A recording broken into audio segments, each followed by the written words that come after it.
ಓನರ್ಶಿಪ್ಪೇ ಇಲ್ಲದೆ ಇರುವಂಥ ಆರ್ಗನೈಸೇಷನ್ ಇದ್ದಾಗ ಎಂಪ್ಲಾಯಿಗಳು ತನ್ನ ಜಾಗದ ತನ್ನ ಒಂದು ಪೊಸಿಷನ್ನಿನ ಓನರ್ಶಿಪ್ಪನ್ನು ತಗೊಳ್ಳದೇ ಇದ್ದಾಗ ಸಮಸ್ಯೆಗಳು ಎಲ್ರಿಗೂ ಉತ್ಪತ್ತಿ ಆಗುತ್ತೆ. ಜೀವನ ಇಷ್ಟೇನಾ? 25 ವರ್ಷ ಆದರೂ ಒಂದೇ ವಿಷಯ ಕೊರಗ್ತಾ ಇದ್ದೀವ? Are we for problems? Are we for solutions? ಪ್ರಶ್ನೆ ಹಾಕ್ಕೋತಾನೇ ಇರಿ. ಎವ್ರಿ ಡೇ ನಿಮ್ಮ ಪ್ರಶ್ನೆ ಇದೆ. ಮನಸ್ಸು ಕೆಟ್ಟೋಗಿದೆ, ಅಳ್ತಾ ಇದೆ. ಅಳುವನ್ನು ನಗುವನ್ನು ಮಾಡಿಸೋದು ಯಾವುದು? ಅದೇ ಮನಸ್ಸು. ಪ್ರಾಬ್ಲಮ್ ಯಾವುದು? ಮನಸ್ಸು. ಗುಣಗಾಟ ಯಾವುದು? ಮನಸ್ಸು. ಸೊಲ್ಯೂಷನ್ ಯಾವುದು? ಮನಸ್ಸು. ಯಾರ್ದು? ಅಷ್ಟೇ. ಗೆಲ್ಲಿ ಗೆಲ್ಲಿ ಅಷ್ಟೇ. ಯಾರನ್ನ? ನಿಮ್ಮನ್ನು.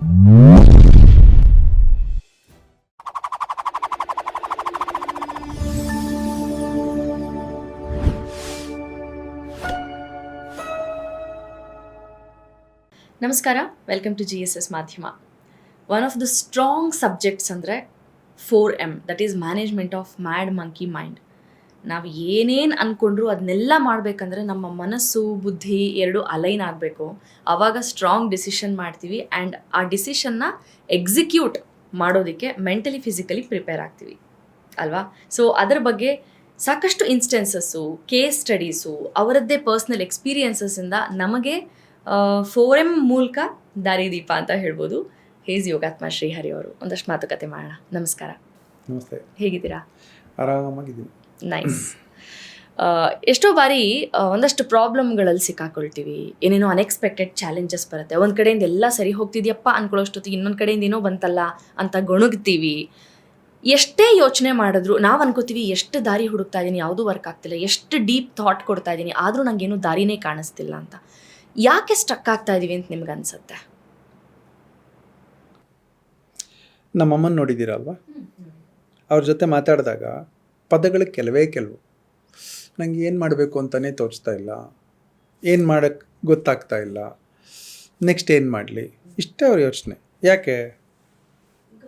ಏಜ್ ಆಗೋಯ್ತು, ಐಡಿಯಾಸು ಶ್ರಿಂಕ್ ಆಗೋಯ್ತು, ಪದಗಳು ಶ್ರಿಂಕ್ ಆಗೋಯ್ತು. ಅವ್ರಿಗೆ 1,00,000 ಪದಗಳು ಒಂದು ಏಜ್ನಲ್ಲಿ ಗೊತ್ತಿತ್ತು. ಇವತ್ತು ಅವ್ರಿಗೊಂದು 400-500 ಪದಗಳ ಒಳಗಡೆ ಅವ್ರ ಜೀವನ ಆಗೋಗಿದೆ ಅಲ್ವಾ? ಈಗ ಯಾರ್ಯಾರಿಗೆ ತೋಚಿಲ್ಲ ಅವರೆಲ್ಲರೂ ಅದೇ ಸ್ಟೇಜಲ್ಲಿದ್ದಾರೆ. ಒಂದು ಉದಾಹರಣೆ ಹೇಳ್ತೀನಿ. ಒಂದು ಪರ್ಟಿಕ್ಯುಲರ್ ಕೇಸು ಆಕ್ಸಿಡೆಂಟ್ ಕೇಸ್.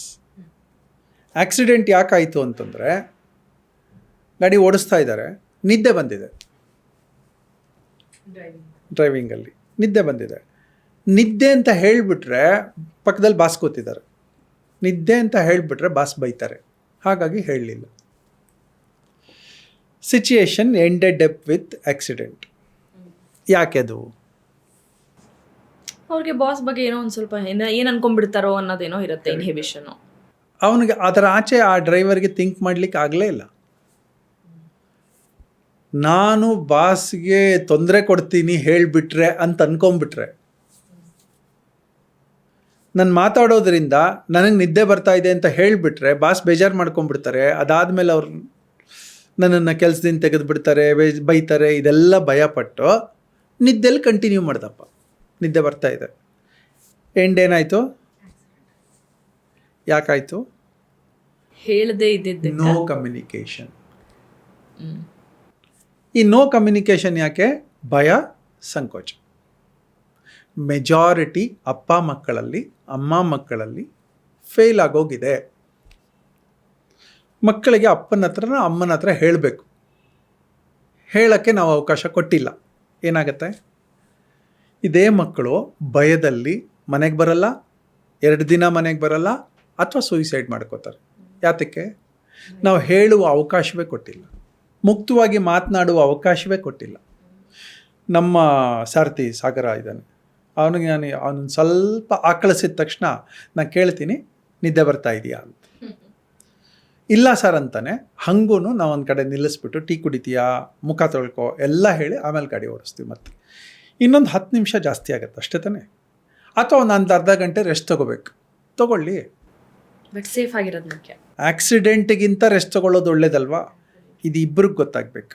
ಒಂದು, ಯಾರು ಪಕ್ಕದಲ್ಲಿ ಕೂಡಿಸ್ಕೊಂಡು ಎಂಪ್ಲಾಯ್ ಮಾಡಿರ್ತಾರೆ, ಅದು ಒಂದು ಫ್ಯಾಮಿಲಿಯ ಕಾರ್ ಆಗಿರ್ಬೋದು, ಅದರಲ್ಲಿ ಮಕ್ಕಳು ಅಥವಾ ಅಪ್ಪ ಓಡಿಸ್ತಾ ಇರ್ಬೋದು, ಬೇರೆಯವ್ರಿಗೆ ಬೇಜಾರಾಗೋಗುತ್ತೆ ನಿಲ್ಲಿಸ್ಬಿಟ್ರೆ ಅಂತ ಅಂದ್ಕೊಂಡು ಲೇಟಾಗಿ ಹೋಗುತ್ತೆ. ಈ ಎಲ್ಲ ಅರ್ಜೆನ್ಸಿಗಳಲ್ಲಿ ನಾವು ಹೇಳೋಕ್ಕೆ ಹೋಗಲ್ಲ. ಸಂಕೋಚವೂ ಇರ್ಬೋದು, ಭಯವೂ ಇರ್ಬೋದು. ಮೆಸೇಜ್ ಏನಿದೆ, ಏನಾದರೂ ಹೇಳಬೇಕು ಅನ್ಸಿದ್ರೆ ಹೇಳೋಕ್ಕೆ ಮುಕ್ತವಾದ ವಾತಾವರಣ ಇರಬೇಕು, ಇಬ್ಬರಿಗೂ ಇರಬೇಕು. ಈಗ ನನ್ನ ಕೇಸಲ್ಲಿ ಸಾರಥಿಗೆ ನನಗೆ ಮುಕ್ತವಾಗಿ ಚರ್ಚೆ ಆಗುತ್ತೆ. ನಾನು ಹೇಳ್ಬಿಡ್ತೀನಿ, ನಿಂಗೆ ಡ್ರೈವ್ ಮಾಡೋಕ್ಕಾಗಲಿಲ್ಲ ಅಂದರೆ ಹೋಗಿ ಒಂದು ಅರ್ಧ ಗಂಟೆ ರೆಸ್ಟ್ ತಗೋ, ಸೈಡಲ್ಲಿ ಹಾಕೋ, ರೆಸ್ಟ್ ತಗೋ, ಏನು ತೊಂದರೆ ಇಲ್ಲ. ನಾನು ನೀನು ಇಬ್ಬರು ಬದುಕಿರೋದು ತುಂಬ ಮುಖ್ಯ, ಫಾಸ್ಟಾಗಿ ಹೋಗೋದಲ್ಲ. ಸೊ ಈ ಕಮ್ಯುನಿಕೇಷನ್ ನಾನು ಕೊಡೋದ್ರಿಂದ ಅವನಿಗೆ ಆ ಭಯ ಇದ್ದರೂ ಆ ಭಯವನ್ನು ತೆಗೆದುಬಿಡ್ತೀನಿ. ಸೊ ಇದು ಇಬ್ಬರಿಗೆ, ಎಂಪ್ಲಾಯರ್ಗೆ ಮತ್ತು ಎಂಪ್ಲಾಯಿಗೆ, ಯಾವುದೇ ಆರ್ಗನೈಸೇಷನಲ್ಲಿ ಈ ಕಮ್ಯುನಿಕೇಷನ್ ಇರಲೇಬೇಕು. ಎರಡನೇದು, ಇನ್ನೊಂದು ಕೇಸ್ ನಮ್ಮ ಆಫೀಸಲ್ಲಿ ಒಬ್ಬರು ಹೊಸದಾಗಿ ಸೇರಿದ್ದಾರೆ. ಆ ಸೇರಿರೋರಿಗೆ ಫಸ್ಟ್ ಡೇ ಅವ್ರು ಬಂದು ಸೇರಿದಾಗ ಅಲ್ಲೆಲ್ಲೋ ಕಂಪ್ಯೂಟ್ರಲ್ಲಿ ಕರೆಂಟ್ ಹೊಡಿತಾ ಇದೆ. ನಮ್ಮ ಆರ್ಗನೈಸೇಷನ್ ಒಳಗಡೆ ಹೇಳಿದ್ದೀವಿ, ಅಂದರೆ ಅದಕ್ಕೊಂದು ಅಸೆಟ್ ಮ್ಯಾನೇಜ್ಮೆಂಟ್ ಅಥವಾ ಪ್ರೆಮಿಸಸ್ ಮ್ಯಾನೇಜ್ಮೆಂಟ್ ಅಂತ ಯಾರೋ ಒಬ್ಬರು ಇರ್ತಾರೆ, ಅದಕ್ಕೆ ಅವ್ರ ಹತ್ರ ಹೇಳಿದ್ದಾರೆ. ನಾನು ಹೇಳಿದ್ದೀನಿ ಸರ್ ಅಂತಂದರು. ಈಗ 1.5 ತಿಂಗಳಾಗೋಯ್ತು. ಸರಿ ಹೋಗಿದೆಯಾ ಅಂದರೆ ಇಲ್ಲ. ನಾನು ಮೊನ್ನೆ ಮತ್ತೆ ಕೇಳಿದ ಮೇಲೆ ಇಲ್ಲ ಸರ್, ನಾನು ಅವ್ರಿಗೆ ತಿಳಿಸಿದ್ದೀನಿ ಅಂತ. ಕಮ್ಯುನಿಕೇಷನ್ನು ತಿಳಿಸ್ಬಿಟ್ರೆ ಸಾಕಾ ಅಥವಾ ಎಕ್ಸಿಕ್ಯೂಟ್ ಆಗಬೇಕಾ? ಕರೆಂಟ್ ಹೊಡಿತಾ ಇದೆ, ಅದು ಚಿಕ್ಕದಾಗಿ ಹೊಡಿತಾ ಇದೆಯೋ ದೊಡ್ಡದಾಗಿ ಹೊಡಿತಾ ಇದೆಯೋ, ಬರೀ ಶಾಕ್ ಹೊಡಿತಾ ಇದೆಯೋ ಸಾಯುವಷ್ಟು ಹೊಡಿತಾ ಇದೆಯೋ ಗೊತ್ತಿಲ್ಲ. ಆದರೆ ಕರೆಂಟ್ ಹೊಡಿತಾ ಇದೆ ಅಂದಮೇಲೆ ಅದರ ಪ್ರಯಾರಿಟಿ ಆ್ಯಂಡ್ ಇಂಪಾರ್ಟೆನ್ಸ್ ಎಷ್ಟಿರಬೇಕು. ಸೊ ಕಮ್ಯುನಿಕೇಷನ್ ಮಾಡಿದ್ವಿ, ಆದರೆ ಪೂರ್ಣ ಮಾಡಲೇ ಇಲ್ಲ. ಕಮ್ಯುನಿಕೇಷನ್ ಆಯಿತು, ಪೂರ್ಣ ಮಾಡಲೇ ಇಲ್ಲ. ಅವಾಗೇನಾಗುತ್ತೆ, ಶಾಕ್ ಹೊಡಿಸ್ಕೊಂಡೇ ಇರ್ತೀವಿ. ಇವ್ರಿಗೆ ಶಾಕ್ ಹೊಡಿತು, ಏನೋ ಆಯಿತು. ಜವಾಬ್ದಾರಿ ಯಾರು? ಆರ್ಗನೈಸೇಷನ್ ಗೊತ್ತಿದೆಯಾ? ಇಲ್ಲ. ಸೊ ಓನರ್ಶಿಪ್ಪೇ ಇಲ್ಲದೇ ಇರುವಂಥ ಆರ್ಗನೈಸೇಷನ್ ಇದ್ದಾಗ, ಎಂಪ್ಲಾಯಿಗಳು ತನ್ನ ಜಾಗದ ತನ್ನ ಒಂದು ಪೊಸಿಷನ್ನಿನ ಓನರ್ಶಿಪ್ಪನ್ನು ತಗೊಳ್ಳದೇ ಇದ್ದಾಗ ಸಮಸ್ಯೆಗಳು ಎಲ್ರಿಗೂ ಉತ್ಪತ್ತಿ ಆಗುತ್ತೆ. ಇದು ಬರೀ ಒಂದು ಆರ್ಗನೈಸೇಷನಲ್ಲೇ ಆಗಬೇಕಾ? ಮನೆಯಲ್ಲೂ ಆಗ್ಬೋದು ಅಂತ. ಎಲ್ಲಿ ಬೇಕಿದ್ರೂ ಆಗುತ್ತೆ ಹೀಗೆ. ಸೊ ಹೀಗೆ ಕಮ್ಯುನಿಕೇಷನ್ ಈಸ್ ದ ಕೀ. ಯಾಕೆ ಹೊಳಿತಾ ಇಲ್ಲ ಅಂತ, ಹೊಳೆಯುವ ಎಕ್ಸಸೈಸ್ ಯಾರೂ ಮಾಡ್ತಾ ಇಲ್ಲ. ಏನು ಎಕ್ಸಸೈಸ್ ಅದಕ್ಕೆ? ಈಗ ಶಾಕ್ ಹೊಡಿತಾ ಇದೆ, ಅದಕ್ಕೆ ಒಂದು ಪ್ರಯಾರಿಟಿ ಕೊಟ್ಕೋಬೇಕಲ್ಲ. ಮನಸ್ಸು ಒಂದು ಸ್ವಲ್ಪ ಮೇಲಕ್ಕೆ ಏರ್ಬೇಕಾಗಿತ್ತಲ್ವಾ? ಶಾಕ್ ಹೊಡಿತಾ ಇದೆ, ಈಗ ಮಾಡಿಸದೇ ಇದ್ರೆ ಜಾಸ್ತಿ ಆಗತ್ತೆ ಅಂತ ಅನ್ನಿಸ್ಬೇಕಲ್ವಾ? ಆ ಅನ್ನಿಸುವಿಕೆನೇ 4M. Child's mind, adult mind. Child's mind ಗೊತ್ತಾಗಿಲ್ಲಪ್ಪ ಮಗುವಿಗೆ, ಏನು ಮಾಡಬೇಕು ಗೊತ್ತಾಗಿಲ್ಲ, ಶಾಕ್ ಹೊಡೆದಿದೆ, ಹತ್ಕೊಂಡ್ಬಂದಿದೆ ಅಷ್ಟೇ. ಇವ್ರು ದೊಡ್ಡವರು ಅಳ್ತಾ ಇದ್ದಾರೆ ಅಷ್ಟೇ. ಎಷ್ಟು ದಿನ? 45 ದಿನ ಅಳ್ತಾ ಇದ್ದಾರೆ. ಏನಂತ? ಶಾಕ್ ಹೊಡಿತಾ ಇದೆ, ಯಾರೋ ರಿಪೇರಿ ಮಾಡ್ಸೋಕ್ಕೆ ಇಲ್ಲ ಅಂತ. ಸರಿ, ಶಾಕ್ ಹೊಡಿತಾ ಇದೆ, ದೊಡ್ಡವರಾಗಿದ್ದಾರೆ. ಎಲೆಕ್ಟ್ರಿಸಿಟಿ ಯಾರೋ ಒಬ್ಬ ಎಲೆಕ್ಟ್ರಿಷಿಯನ್ನ ಕರಿಬೋದಲ್ವಾ? ಕರೆದು ಬಿಟ್ಟು ಅದಕ್ಕೆ ಆ ಪ್ರೋಟೋಕಾಲೇ ಮೇಂಟೈನ್ ಮಾಡ್ಕೋಬೇಕಾ? ಇಲ್ಲಲ್ಲ. ಸೊ ಹೀಗೆ ಮನಸ್ಸು ಬೆಳಿಬೇಕು. ಓಕೆ, ನಾನು ಎಂಪ್ಲಾಯಿ ಪರ್ಸ್ಪೆಕ್ಟಿವಿಂದ ಅಂದರೆ ಅವ್ರು ಏನೇನು ಅಂದ್ಕೊಂಡಿರಬಹುದು ಅನ್ನೋದು ಹೇಳ್ತೀನಿ. ಇವತ್ತು ಶಾಕ್ ಹೊಡಿತು, ಡೇ 1 ಬಂದಾಗ ಅವ್ರಿಗೆ ಗೊತ್ತಾಯಿತು ಇಲ್ಲೇನೋ ಶಾರ್ಟ್ ಸರ್ಕ್ಯೂಟ್ ಆಗ್ತಾ ಇದೆ ಅಂತ. ಅಸೆಟ್ ಮ್ಯಾನೇಜ್ಮೆಂಟಿಗೆ ಒಂದು ಸತಿ ಹೇಳಿಬಿಟ್ಬಿಟ್ರು. ಬಟ್ ನೀವು ಹೇಳೋ ಪ್ರಕಾರ ಅದಾದಮೇಲೆ ಫಾಲೋ ಅಪ್ ಮಾಡಿ ಅಥವಾ ಅವರೇ ಎಲೆಕ್ಟ್ರಿಷಿಯನ್ಗೆ ಹೇಳಿ ಮಾಡಬೇಕು. ಬಟ್ ನನ್ನ ಇಲ್ಲಿ KRA ಕೀ ರೆಸ್ಪಾನ್ಸಿಬಲ್ ಏರಿಯಾಸ್, ನನ್ನ ಕೆಲಸಗಳ ಪ್ರಯಾರಿಟೀಸ್ ಬೇರೆ ಇದೆ, ನಾನು ಹೇಳಿದ್ದೀನಿ ಅವ್ರು ಮಾಡ್ಕೋಬೇಕು, ಅದು ಅವ್ರ ಜವಾಬ್ದಾರಿ ಅಂತ ಈ ಕೋರ್ಟಿಂದ ಕೋರ್ಟ್ಗೆ ಬಾಲ್ ಹೋಗ್ತಾ ಇರುತ್ತೆ. ಇಲ್ಲಿ 4Mಗೆ ಹೇಗೆ ಬರಬೇಕು, ಅವಾಗ ಹೆಂಗೆ ಯೋಚನೆ ಮಾಡಬೇಕು? ಜವಾಬ್ದಾರಿ ತಗೋಬೇಕು. ಜವಾಬ್ದಾರಿ ತಗೊಳ್ಳೋದೇ 4M. ರೆಸ್ಪಾನ್ಸಿಬಿಲಿಟಿ. ಏನು ರೆಸ್ಪಾನ್ಸಿಬಿಲಿಟಿ? ಮೊದಲನೇದು ತನ್ನದೇ ಜಾಗ, ತಾನೇ ಕೂತ್ಕೊಂಡು ಟೈಪ್ ಮಾಡಬೇಕು. ಕಂಪ್ಯೂಟರ್ ಇದೆ, ಎಲ್ಲ ಇದೆ. ಮುಟ್ಟಿದ್ರೆ ಶಾಕ್ ಹೊಡಿತಾ ಇದೆ, ಮುಟ್ಟಿಸ್ಕೊಂಡು ಶಾಕ್ ಹೊಡ್ಕೊಂಡು ಗ್ಲೌಸ್ ಹಾಕ್ಕೊಂಡು ಬೇಕಿದ್ರೆ ಇರಬಹುದಾ? ಅಥವಾ ಒಂದು ಸೀನನ್ನು ಕ್ರಿಯೇಟ್ ಮಾಡಿ ಎಲ್ಲರಿಗೂ ಸಂಬಂಧಪಟ್ಟವ್ರಿಗೆಲ್ಲ ತಿಳಿಸಿ ನಾನು ಇಷ್ಟು ದಿನ ಆಯಿತು ಹೇಳಿ ಅಂತ ಹೇಳಿ, ಅಥವಾ ನಮ್ಮ ಗಮನಕ್ಕೆ 1 ಸೆಕೆಂಡ್ ತಂದರೆ ವಾಟ್ ಈಸ್ ಮ್ಯಾನೇಜ್ಮೆಂಟ್ ಅಂತ ಇಲ್ಲಿ ಹೇಳ್ಬಿಡ್ತೀನಿ. ಒಂದು ಟೀಮಲ್ಲಿ ಯಾವುದೋ ಒಂದು ಟೀಮಿನ ಎಂಪ್ಲಾಯಿಗೆ ಒಬ್ಬರಿಗೆ ಸಮಸ್ಯೆ ಬರುತ್ತೆ. ಅವರೊಳಗಡೆ ಮಾತಾಡ್ಕೋತಾ ಇದ್ದರೆ ಎಷ್ಟೊತ್ತಾಗುತ್ತೆ ಅಂತಂದರೆ 1 ವರ್ಷ ಆದರೂ ಸಮಸ್ಯೆ ಬಗೆಹರಿಯಲ್ಲ. ಮ್ಯಾನೇಜ್ಮೆಂಟಿಗೆ ಹೇಳಿದ್ರೆ ಎಷ್ಟೊತ್ತಲ್ಲಿ ಬಗೆಹರಿಯುತ್ತೆ? 1 ನಿಮಿಷ, 1 ನಿಮಿಷ ಬಗೆಹರಿಯೋದು. ಅದನ್ನು we call it as good management. ಅಂದರೆ ತಕ್ಷಣ ಅದಕ್ಕೆ ರೆಸ್ಪಾಂಡ್ ಮಾಡಿದ್ರು. ನೀರು ಹೋಗ್ತಾ ಇದೆ, ನಲ್ಲಿ ನಿಲ್ಲಿಸ್ಬೇಕು.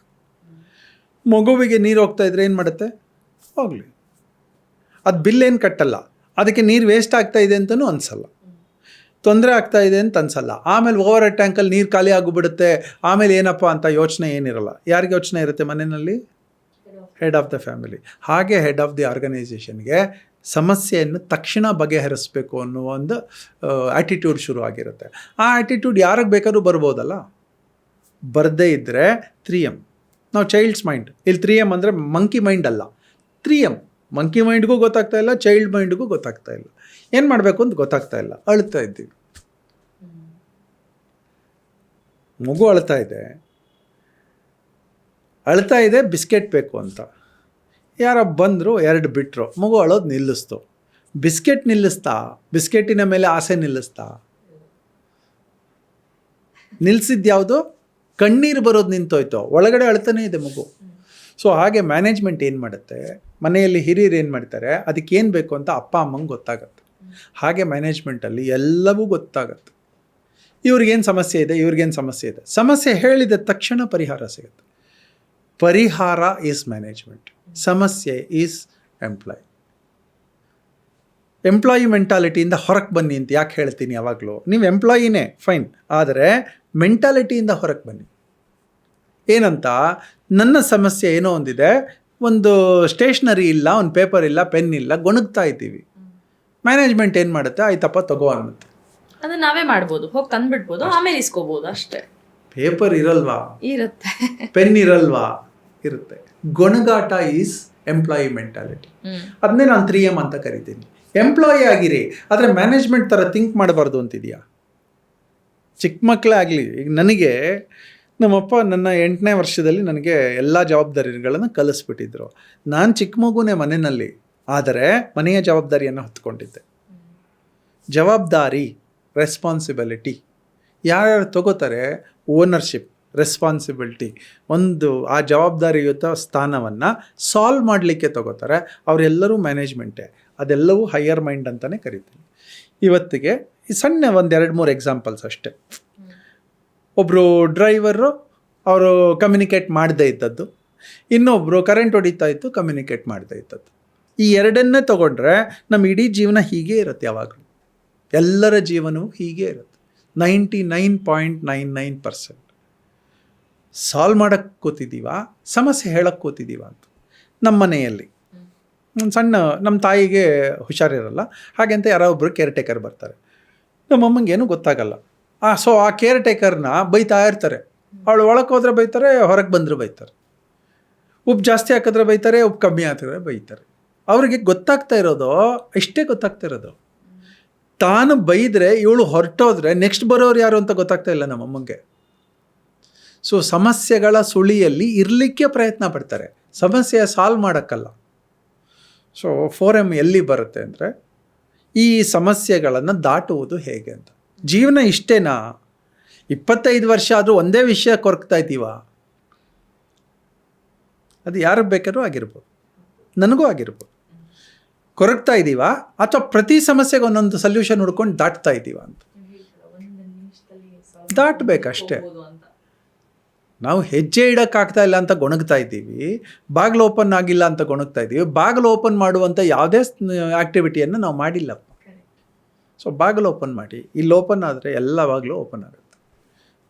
R we for problems, are we for solutions? ಪ್ರಶ್ನೆ ಹಾಕ್ಕೋತಾನೇ ಇರಿ. ಎವ್ರಿ ಡೇ ನಿಮ್ಮ ಪ್ರಶ್ನೆ ಇದು. ನಿಮ್ಮ ಪ್ರಶ್ನೆ, ನವೀನನ ಪ್ರಶ್ನೆ, ಎಲ್ಲರದು. ನನಗೆ ಸಮಸ್ಯೆ ಬೇಕಾ, ಸಮಸ್ಯೆ ಬಗೆಹರಿಬೇಕಾ? ದುಡ್ಡಿಲ್ಲ ಗೊಣಗ್ತಾ ಇದ್ದೀವಿ. ಕೆಲಸ ಜಾಸ್ತಿ ಮಾಡಿ. ಯಾವುದೋ ಒಂದು ವಿಷಯದಲ್ಲಿ ಆಗಲಿಲ್ಲಪ್ಪ, ಬಿಸ್ನೆಸ್ ಮಾಡಿ. ಅದಾಗಲಿಲ್ಲ, ಇನ್ನೊಂದು ಮಾಡಿ. ಹುಡುಕ್ತಾ ಇರಿ ಆಪರ್ಚುನಿಟೀಸ್ನ. ಮತ್ತು ನಿಮ್ಮ ಯಾರ ಪ್ರಾಬ್ಲಮ್, ಇಡೀ ವರ್ಲ್ಡಿನ ಯಾರ ಪ್ರಾಬ್ಲಮ್ಮೋ ಯಾರೂ ತಂದು ಕೊಟ್ಟಿದ್ದಲ್ಲ, ನಾವೇ ಮಾಡ್ಕೊಂಡಿರೋದು. ನಾವು ಸೆಲೆಕ್ಟ್ ಮಾಡ್ಕೊಂಡಿರೋ ಅಂಥ ರೂಟಲ್ಲಿ ನಮಗಷ್ಟು ಪ್ರಾಬ್ಲಮ್ಸ್ ಬಂದಿದೆ. ಯಾರ್ದೋ ಬಡತನದ ಮನೆಯಲ್ಲಿ ಮಕ್ಕಳು ಹುಟ್ಟಿದ್ದಾರೆ, ಆ ಬಡತನ ಕ್ರಾಸ್ ಆಗುವವರೆಗೆ, ಆ ಮಕ್ಕಳಿಗೆ ಜವಾಬ್ದಾರಿ ಬಂದು ತಾನು ದೊಡ್ಡವನಾಗಬೇಕು ಅನ್ನುವವರೆಗೆ ಆ ಚಾಲೆಂಜಸ್ ಇದ್ದದ್ದೇ. ಆದರೆ ಆ ಚಾಲೆಂಜಸ್ಸೇ ಅಲ್ವಾ ಮೇಲಕ್ಕೆ ಎತ್ಕೊಂಬರೋದು ಅವ್ರನ್ನ. ನಾನು ಇನ್ಮೇಲೆ ಹೀಗಿರಲ್ಲ, ನಾನು ಬಡತನದಲ್ಲಿ ಇರಬಾರ್ದು ಅಂತ ಅನಿಸಿದ ತಕ್ಷಣ ದುಡಿಯೋಕ್ಕೆ ಶುರು ಮಾಡ್ತೀವಿ. ಬಡತನವನ್ನು ಗೊಣಗಾಣುವ, ಬಡತನವನ್ನು ಆಪರ್ಚುನಿಟಿ ಮಾಡ್ಕೊಳ್ಳೋಣ. ರೋಗ ಬಂದಿದೆ, ಯಾರು ತಂದು ಕೊಟ್ಟಿದ್ದು? ನಾವೇ. ಸಿಕ್ಕಿದ್ದೆಲ್ಲ ತಿಂದ್ವಿ, ಬಂತಪ್ಪ ರೋಗ. ಬಂದ ಮೇಲೆ ಪರಿಹಾರ ಡಾಕ್ಟ್ರ್ ಕೊಡಬೇಕಾ, ನಾವು ಕೊಡಬೇಕಾ? ದೇಹ ನಮ್ಮದು, ಅದರ ಪ್ಲ್ಯಾನಿಂಗ್ ನಮ್ಮದು. ಮನಸ್ಸು ಕೆಟ್ಟೋಗಿದೆ, ಅಳ್ತಾ ಇದೆ. ಅಳುವನ್ನು ನಗುವನ್ನು ಮಾಡಿಸೋದು ಯಾವುದು? ಅದೇ ಮನಸ್ಸೇ. ಪ್ರಾಬ್ಲಮ್ ಯಾವುದು? ಮನಸ್ಸು. ಗೊಣಗಾಟ ಯಾವುದು? ಮನಸ್ಸು. ಸೊಲ್ಯೂಷನ್ ಯಾವುದು? ಮನಸ್ಸು. ಯಾರ್ದು? ಅಷ್ಟೇ. ಎಲ್ಲಿದೆ ಎಲ್ಲ? ಎಲ್ಲ ಒಂದೇ ಕಡೆ ಇರೋದು, ಸ್ಟೋರ್ ಆಗಿರೋದು.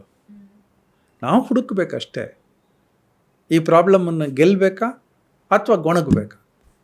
ಸೊ ಗೆಲ್ಲಬೇಕು ಅನ್ನೋರೆಲ್ಲ 4M, ಗೆಲ್ಲಲ್ಲ ನಾನು ಗೊಣಗ್ತಾನೆ ಇರ್ತೀನಿ ಫಾರ್ ಲೈಫ್ ಅನ್ನೋರೆಲ್ಲ ಏನು? 3M. ನಮ್ಮ ಮನೆಗೆ ಬಸ್ ಬಂದಿಲ್ಲ, ಅಲ್ಲಿ ಎಲೆಕ್ಟ್ರಿಸಿಟಿ ಬಂದಿಲ್ಲ, ನೀರು ಬರ್ತಾ ಇಲ್ಲ, ಗೊಣಗಾಟವೆ. ಅದೇ ಪ್ರಾಬ್ಲಮ್ ಎಲ್ರಿಗೂ ಇದೆ ಅಲ್ವಾ ಆ ಲೊಕ್ಯಾಲಿಟಿಯಲ್ಲಿ. ಆದರೆ ಒಂದಷ್ಟು ಜನ ಗೊಣಗ್ತಾ ಇದ್ದಾರೆ, ಒಂದಷ್ಟು ಜನ ಸೊಲ್ಯೂಷನ್ ಆರಾಮದಲ್ಲಿ ಮುಂದಕ್ಕೆ ಹೋಗ್ತಾ ಇದ್ದಾರೆ. ಪೆಟ್ರೋಲ್ ಬೆಲೆ ಜಾಸ್ತಿ ಆಗೋಯ್ತು, ಎಷ್ಟು ವರ್ಷ ಗೊಣಗೋದು? ಗೊಣಗೋ ಅಷ್ಟರಲ್ಲಿ ಇನ್ನೊಂದು 20 ರೂಪಾಯಿ ಜಾಸ್ತಿ ಆಗೋಗ್ಬಿಟ್ಟಿರುತ್ತೆ. ನಮ್ಮ ದುಡಿಮೆಯ ಕೆಪಾಸಿಟಿನೂ ಜಾಸ್ತಿ ಮಾಡ್ಕೋಬೇಕು. ಮಾಡ್ಕೊಳ್ಳಿ, ನೆಗೋಷಿಯೇಟ್ ಮಾಡಿ. ನಾನು ಚೆನ್ನಾಗಿ ಕೆಲಸ ಮಾಡ್ತಾಯಿದ್ದೀನಿ, ನಂಗೆ ಜಾಸ್ತಿ ಕೊಡಿ ಅಂತ ಕೇಳಿ. ಅವ್ರು ಸರಿಯಾಗಿ ಕೊಡಲಿಲ್ಲ, ಇನ್ನೊಂದು ಕಡೆ ಶಿಫ್ಟ್ ಆಗಿ ಅಲ್ವಾ? ಸಿಂಪಲ್. ಎಲ್ಲದಕ್ಕೂ ಸೊಲ್ಯೂಷನ್ಸ್ ಇದೆ. ಸೊಲ್ಯೂಷನ್ ಮೆಂಟಾಲಿಟಿಗೆ ಬಂದರೆ ಪ್ರಾಬ್ಲಮ್ಸ್ ಇದ್ದದೆ. ಪ್ರಾಬ್ಲಮ್ಸ್ನ ದಾಟಿದ ತಕ್ಷಣ ನಮಗೆ ಬದುಕಿಲ್ಲ. ಪ್ರಾಬ್ಲಮ್ಸ್ ಇದ್ರೇ ಬದುಕು. ಪ್ರಾಬ್ಲಮ್ ಇಲ್ಲದೇ ಏನಿದೆ ಕೆಲಸ? ಚಾರ್ಮೆ ಇಲ್ಲ, ಏನೂ ಇಲ್ಲ ಕೆಲಸ ನಮಗೆ. ಎಷ್ಟೊಂದು ಸತಿ ನೀವು ಹೇಳಿದ್ದೀರಾ, ಇವತ್ತೇನೋ ತುಂಬ ಬೋರಿಂಗು, ಏನು ಚಾಲೆಂಜಸ್ಸೇ ಇಲ್ಲ, ಪ್ರಾಬ್ಲಮ್ಮೇ ಇಲ್ಲ, ಏನು ಇಶ್ಯೂಸೇ ಬಂದಿಲ್ಲ ಅಂತಿರ್ತೀರಾ ನೀವು. ಹೀಗೆ ವಂಡರ್ಫುಲ್. ಯಾವಾಗಲೂ ಕಾಮನ್ ಆಗಿ ಕೊರಗೋ ವಿಷಯ ಎಲ್ರೂ, ಬಟ್ ಅದಕ್ಕೊಂದು ಬ್ಯೂಟಿಫುಲ್ ಸಿಂಪ್ಲೆಸ್ಟ್ ಸೊಲ್ಯೂಷನ್ ಹೇಳಿದ್ದೀರಾ. ಗೆಲ್ಲಿ ಗೆಲ್ಲಿ ಗೆಲ್ಲಿ ಅಷ್ಟೇ. ಯಾರನ್ನ? ನಿಮ್ಮನ್ನು. ಯಾರ್ಯಾರು ಇದು ನೋಡ್ತಾ ಇದ್ದಾರೆ ಅವರೆಲ್ಲರೂ ನಿಮ್ಮನ್ನು ಗೆದ್ಕೋತಾ ಹೋಗಿ. ನಾನು ಗೊಣಗಲ್ಲಪ್ಪ ಅಂತ ಅಂದ್ಕೊಳ್ಳಿ, ಗೆಲುವು ಶುರು ಆಗತ್ತೆ. ನಾನು ಸಮಸ್ಯೆ ಬಗ್ಗೆ ಮಾತಾಡಲ್ಲಪ್ಪ ಅಂತ ಅಂದ್ಕೊಳ್ಳಿ, ಸಮಸ್ಯೆಯನ್ನು ಬಿಡಿಸ್ತೀನಿ, ಸೊಲ್ಯೂಷನ್ ಹುಡುಕ್ತೀನಿ ಅಂತನ್ನಿ. ಸೊಲ್ಯೂಷನ್ ಸೊಲ್ಯೂಷನ್ ಸೊಲ್ಯೂಷನ್ ಅಂತ 100 ಸಲ ಅಂದ್ಕೊಳ್ಳಿ, ಸೊಲ್ಯೂಷನ್ ಹೊಳಿತದೆ. ಪ್ರಾಬ್ಲಮ್ ಪ್ರಾಬ್ಲಮ್ ಪ್ರಾಬ್ಲಮ್ ಅಂದರೆ ಪ್ರಾಬ್ಲಮ್ ಇರ್ತದೆ ಅಷ್ಟೆ. ಗ್ರೋ, ಬಿ ಸ್ಟ್ರಾಂಗರ್, ಇದೇ ಸೊಲ್ಯೂಷನ್. ವಂಡರ್ಫುಲ್. Thank you.